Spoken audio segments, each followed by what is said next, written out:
5 अगस्त 2019 सुबह के करीब 5 बजे कश्मीर की घाटी में सब कुछ सामान्य दिख रहा था।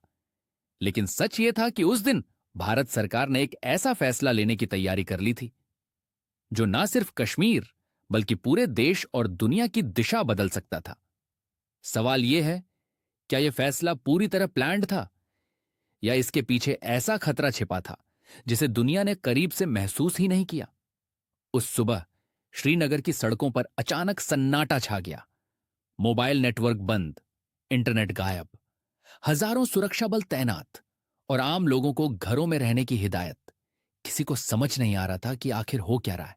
लेकिन दिल्ली में एक बंद कमरे के अंदर देश के सबसे बड़े फैसलों में से एक पर आखिरी मुहर लगने वाली थी।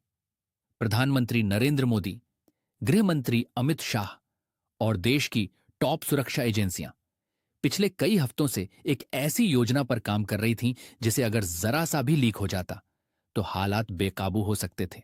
यह सिर्फ एक राजनीतिक फैसला नहीं था, यह एक हाई रिस्क ऑपरेशन था जिसमें एक तरफ देश की आंतरिक सुरक्षा दांव पर थी और दूसरी तरफ अंतर्राष्ट्रीय दबाव का खतरा। कश्मीर, एक ऐसा इलाका जहां हर फैसला, हर कदम एक चिंगारी बन सकता है। लेकिन आखिर ऐसा क्या होने वाला था जिसके लिए पूरे राज्य को लगभग लॉकडाउन में बदल दिया गया? जवाब छिपा था आर्टिकल 370 में। आर्टिकल 370, वो कानून जिसने जम्मू कश्मीर को एक विशेष दर्जा दिया था, अलग संविधान, अलग झंडा और कई मामलों में भारत से अलग अधिकार। सालों से यह मुद्दा राजनीति का हिस्सा रहा, लेकिन इसे हटाना सिर्फ एक कानूनी बदलाव नहीं था, यह एक बहुत बड़ा सामाजिक और सुरक्षा का दांव था। और यही वजह थी कि सरकार ने इसे ऑपरेशन की तरह प्लान किया। जुलाई 2019 के आखिरी हफ्तों में अचानक कश्मीर में अतिरिक्त 40,000 से ज्यादा जवान तैनात किए गए। अमरनाथ यात्रा को बीच में ही रोक दिया गया और पर्यटकों को तुरंत घाटी छोड़ने के आदेश दिए गए। लोगों में डर फैलने लगा, अफवाहें उड़ने लगीं। क्या युद्ध होने वाला है? क्या कोई बड़ा हमला होने वाला है? लेकिन असली कहानी अभी भी पर्दे के पीछे थी। इंटेलिजेंस एजेंसियों के पास रिपोर्ट्स थीं कि अगर आर्टिकल 370 हटाया गया तो घाटी में बड़े स्तर पर विरोध, हिंसा और अलगाववादी गतिविधियां भड़क सकती हैं। और सिर्फ कश्मीर ही नहीं, पाकिस्तान की प्रतिक्रिया भी एक बड़ा खतरा बन सकती थी। लाइन ऑफ कंट्रोल पर पहले से ही तनाव था और यह फैसला एक चिंगारी साबित हो सकता था। तो फिर सवाल उठता है, इतना बड़ा जोखिम क्यों लिया गया? क्योंकि सरकार के लिए यह सिर्फ एक कानून हटाने का मामला नहीं था, यह एक फाइनल मूव था जो दशकों से लंबित था। लेकिन इस मूव को सफल बनाने के लिए हर छोटी से छोटी डिटेल को कंट्रोल करना जरूरी था। और यहीं से शुरू हुआ भारत के इतिहास का सबसे साइलेंट ऑपरेशन। दिल्ली से लेकर श्रीनगर तक हर स्तर पर कम्युनिकेशन को सीमित कर दिया गया ताकि कोई भी जानकारी बाहर ना जा सके।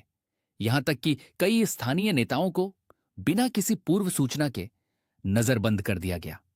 रातों रात फैसले लेके गए, आदेश जारी हुए और पूरा सिस्टम एक मिशन की तरह काम करने लगा। लेकिन क्या यह सब काफी था? क्योंकि असली चुनौती फैसले के बाद शुरू होने वाली थी। 5 अगस्त 2019 संसद में गृह मंत्री अमित शाह खड़े होते हैं और ऐलान करते हैं आर्टिकल 370 को हटा दिया गया है। एक पल के लिए पूरा देश ठहर जाता है। कुछ लोग इसे ऐतिहासिक बताते हैं तो कुछ इसे खतरनाक कदम मानते हैं। लेकिन कश्मीर में उस वक्त कोई प्रतिक्रिया नहीं दिखती, क्योंकि वहां सब कुछ पहले ही रोक दिया गया था। न इंटरनेट, न फोन, न मीडिया की पूरी पहुंच। एक तरह से पूरी घाटी दुनिया से कट चुकी थी। लेकिन क्या यह शांति थी या तूफान से पहले की खामोशी? दिन बीतते गए और धीरे धीरे दुनिया को इस फैसले की खबर मिलने लगी। अंतर्राष्ट्रीय मीडिया ने सवाल उठाने शुरू किए, मानवाधिकार संगठनों ने चिंता जताई और पाकिस्तान ने इसे गैर कानूनी करार दिया। संयुक्त राष्ट्र तक यह मुद्दा पहुंचा और वैश्विक मंच पर भारत के फैसले पर चर्चा होने लगी। अब मामला सिर्फ कश्मीर का नहीं था, यह एक अंतर्राष्ट्रीय कूटनीतिक परीक्षा बन चुका था। लेकिन असली सवाल अभी भी वही था, क्या घाटी में हालात काबू में रहेंगे? सरकार की रणनीति साफ थी, पहले संभावित खतरे को कंट्रोल करो, फिर धीरे धीरे हालात सामान्य करो। इसीलिए कई हफ्तों तक प्रतिबंध जारी रहे।